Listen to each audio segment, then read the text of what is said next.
அதிகாரின்னு போய் ஒருத்தன் கும்பிட்றான். என்னன்னு, கலெக்டர் லைசன்ஸ் தரலையா?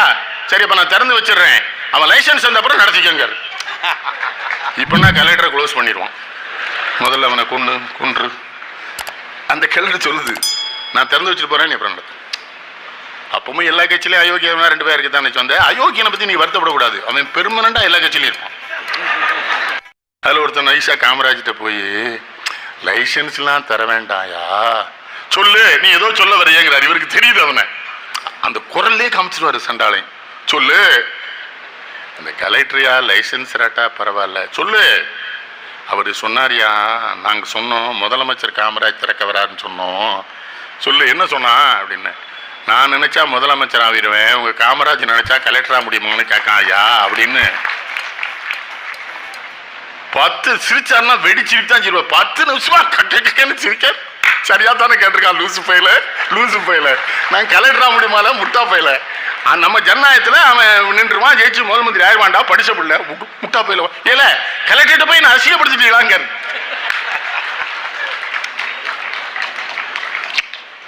சிந்திங்கய்யா, அவன் காமராஜ் என்ன லண்டன்ல பிறந்தா இங்க நம்ம ஆள வந்தான்? நம்மகிட்ட பிறந்தவன் ஐயா, நம்மகிட்ட பிறந்தவன். அவன் ஒரு ஏழை வீட்டில் பிறந்தவன். மறுநாள் காலையில் என்ன பண்றாரு, ஒரு முதலமைச்சர் கூப்பிட்டா மாவட்ட ஆட்சியாளர் ஓடி வந்துடுவான். இவர் அவர் வீட்டுக்கு போயிட்டாரு, மாவட்ட ஆட்சியாளர் வீட்டுக்கு. இவர் கார் உள்ள போது அதுக்குள்ள போலீஸ் சொல்றான். அவர் பதறி போய், அப்ப அந்த செல்போன் கிடையாது, நல்லா இருக்கு செல்போன், நல்ல கண்டு நம்ம குளிக்கும் போது கூப்பிடுறான். அப்புறம் கொஞ்ச நேரம் கழிச்சு குளிச்சுட்டு இருந்தேன், அண்ணாச்சு அப்படியா தினசரி குளிப்பீங்களாங்கிறான். இவ்வளவு கொழுப்பு இருக்கணும். அப்ப என்ன டெஸ்ட் பண்றான் பத்தியா நம்மள? இல்ல அண்ணாச்சி தினசரி குளிக்காராமேங்க. விளங்க மாட்டேங்கடா. அப்ப நல்ல கண்டுபிடிப்பு தானா? இல்லைங்களா, சரியா இல்லை. எல்லா கண்டுபிடிப்பையும் அசிங்கப்படுத்துறதே நம்முடைய வேலையா? உள்ள போறாரு, பசுபதி வெளியே வராரு, வணக்கம் வணக்கம் வணக்கம். இவரு கும்புறாரு காமராஜ். ஐயாங்கிறாரு. வேணாம்னே, உங்களை எதுக்கு நாங்க படிக்க வச்சோம்? நாங்க எதுக்கு ஜெயிலுக்கு போனோம்? நீங்க படிச்ச பிள்ளைலாம் நேர்மையா ஒழுக்கமா இருக்கணும் தானே, உங்களை நம்பித்தானே ஜெயிலுக்கு போனேன். நீ அப்படித்தானே இருக்கையா. அடுத்த வார்த்தை என்ன சொல்றாரு, உன்னை கும்பிடுத யானு தலைக்கு மேல கையை தூக்கி கும்பிட்டான் யானை. பசுபதி அழுதுட்டாரு. அவர் கலெக்டர் ஒரு மாதிரி ஆயிட்டாரு. ஐயா அப்படிதான் இருக்கணும். அப்புறம் எங்க அவர் மனசுக்குள்ள ஒரு சங்கடம் வந்துருமோன்னு, அம்மாவங்க கூப்பிடுங்க, பிள்ளைய நல்லா படிக்க வைக்கணும், உங்க வீட்டுக்கார மாதிரியே ஒரு நேர்மையான இந்த நாட்டுக்கு வேணும், இவன் ஆளாக்கிடணும் நீங்க என்ன அப்படின்ட்டு. அடுத்து அந்த அம்மாவுக்கு மனசுக்குள்ள கஷ்டம் இருக்குல்ல, சிஎம் இவர் ஏதோ பண்ணிட்டாருன்னு, ஒரு காப்பி கொடுங்களேன், காப்பி குடிச்சு போறேங்கிறார்.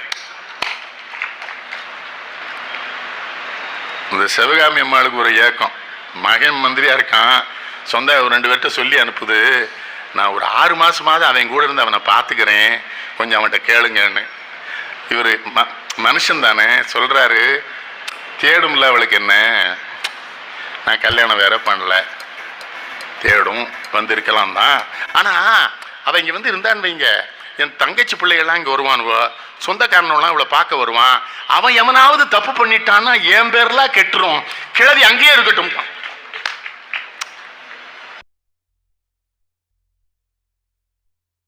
ஒரு கல்யாணமாவது பண்ணிருக்க வேண்டாமா? என்ன நீங்க ரொம்ப மோசமான ஆட்களா இருக்கீங்களே, நான் ஒரு கல்யாணமாவது பண்ணிருக்க வேண்டாமா தானே சொன்னேன். எதுக்கு சிரிக்கிய? ரொம்ப தப்பான ஆட்கள்யா உங்க ஊர்ல, நான் நம்ப மாட்டேன். அதையும் கேட்டோம் ஒரு தடவை, ஏன் கல்யாணம் பண்ணிக்கலான்னு.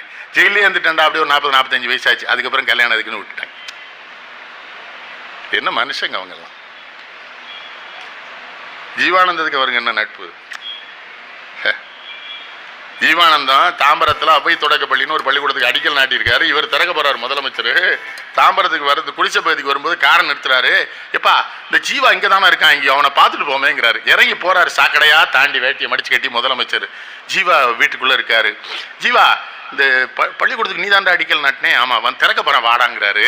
ஜீவானந்தன் சொல்றாரு, காமராஜே நீ போடா நான் வந்துடுறேன்டா, 1 மணி நேரத்தில் வரேங்கிறார். காமராஜ் போய் காத்துட்டு இருக்காரு. முதலமைச்சர் ஒருத்தன் கேட்டிருக்கான், அந்த ஆள் வரணும், நீ ஏன் உட்காந்துருக்கான் காமராஜ்கிட்ட. அவன்லாம் சுதந்திர போராட்டத்துக்கு ஈடுபடல, நான் எப்படா முதலமைச்சரா முடியும், முட்டா போயில, அவன் வரட்டும். 1 மணி நேரம் கழிச்சு ஜீவானந்தம் போனாராம். போய் பக்கத்தில் காமராஜ் கேட்டுக்காரு, ஏண்டா கூப்பிட்டோன்னே வரலான்லான்னு. ஒத்த வேட்டிடாண்டா இருந்தது காமராஜ், துவைச்சு காய போட்டிருந்தேன், அதை கட்டிட்டு வரணும்னு.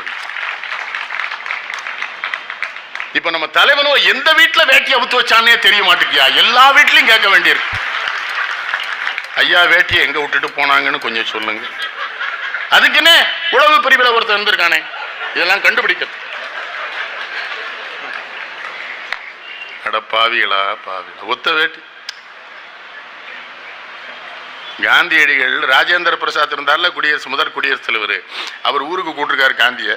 கூட்டு ஊர்ல எல்லாத்தையும் அப்ப என்ன துட்டு, இந்த துட்டு அரை துட்டுலாம் வசூல் பண்ணி மொத்தம் 4 அணா வசூல் பண்ணி மாலைகள்லாம் போட்டு மேடை போட்டாராம். இந்த கிளடு ஊருக்குள்ளே வரமாட்டாங்க காந்தி வெளியிலன்ட்டு. இதெல்லாம் ஏது, இந்த தோரணை ஏது, மாலை ஏதுன்னு இருக்காரு ராஜேந்திர பிரசாத். ஊர்ல வசூல் பண்ணோன்னு இருக்காரு. ஊர்ல வசூல் பண்ண துட்டப்புறம் மக்கள்கிட்ட கொடுத்தா தான் நான் உள்ள வருவேன். எப்படி வாழ்ந்திருக்காங்க பாத்தியா? என் மக்கள் ஏழை மக்கள், என் மக்கள் துன்பப்படுகிறார்கள், என் மக்கள் அடிமைகளாக இருக்கிறார்கள், அவர்கள் விடுதலைக்கு நான் பாடுபட்டு கொண்டிருக்கிறேன், அவட்ட போய் எப்படா துட்டு வாங்கினேன்னு கேட்டிருக்காரு ராஜேந்திர பிரசாத். அதுக்குதான் இப்ப சொல்றான், சுதந்திர நாட்டில் தானே வாங்கணும். மகாத்மா காந்தி சொன்ன காலம் வேறு, இந்த காலம் வேறு என்பதனால் 4 அணாக்கு எது எப்படி தலைவனுங்க கொஞ்சம். நான் என்ன கேட்க, உங்ககிட்ட என்ன கேட்கணும், அவங்கெல்லாம் இங்கே தானே பிறந்து வாழ்ந்தானுங்க.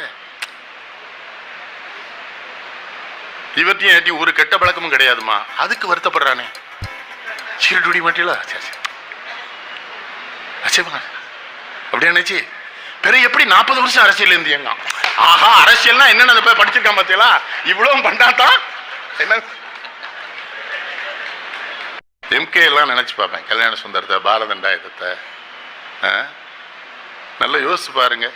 சுதந்திரம் ஒரு கருத்தை சொன்னா எவனால் வாங்கிக் கொள்ள திறன் இருக்கிறதோ அவன் தான் தலைவனாக வேண்டும்.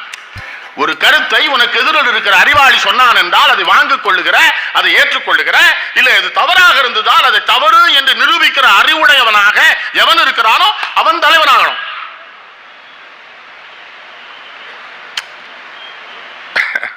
கண்ணதாசன் எழுதினார், ஜனநாயகத்தை சற்றே நிறுத்தி சவுக்கை எடுப்போம் தருத்திரம் நீங்கும்னர். ஊழலை ஒழிக்க வேண்டும் என்றால் நீங்கள் வேறொன்றும் செய்ய வேண்டாம். நாடாளுமன்றம், சட்டமன்ற உறுப்பினர்கள் இன்றைக்கு வாங்குகிற சம்பளத்தை எல்லாம் குறைத்து கொண்டு 1900 முதல்ல நாடாளுமன்றம் கூடிச்சுல, அப்ப இருக்கிற சம்பளம் எங்களுக்கு போதும்னு இன்னைக்கு இருக்கிற எம்பி பூரா, இன்னைக்கு இருக்கிற எம்எல்ஏ பூரா தீர்மானம் போட்டு சொல்லுகிற தகுதி உடையவனாக இருந்தால் இந்த நாடு உருப்படும். இவனை எம்பி ஆகிறது நமக்கு வேலை பார்க்கறதுக்கு, அவனுக்கு போய் சம்பளத்தை உயர்த்திக்கிட்டே இருக்கானுங்களே. ஆசிரியருக்கு சம்பளம் வரணும்னா போராடுறான், ஆலை தொழிலாளிக்கு சம்பளம் வரணும்னா போராட வேண்டியிருக்கு தெருவில். ஆனா இவனை உயர்த்திக்கிறானே. சேவை செய்கிற மனப்பான்மையோடு வருகிறவன் தான் நாடாளுமன்ற சட்டமன்ற உறுப்பினர் ஆக முடியும். மாத்துங்க, இந்த நாடு உருப்பிடுமையா?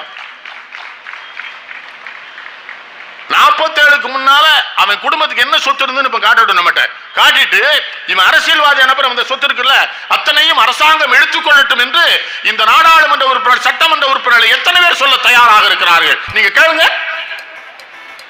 ஏற்றலும் மீட்டலும் காத்தலும் காத்த வகுத்தலும் அல்லது அரசுன்னா வள்ளுவன். எதுக்கு எம்எல்ஏ அனுப்புறோம்?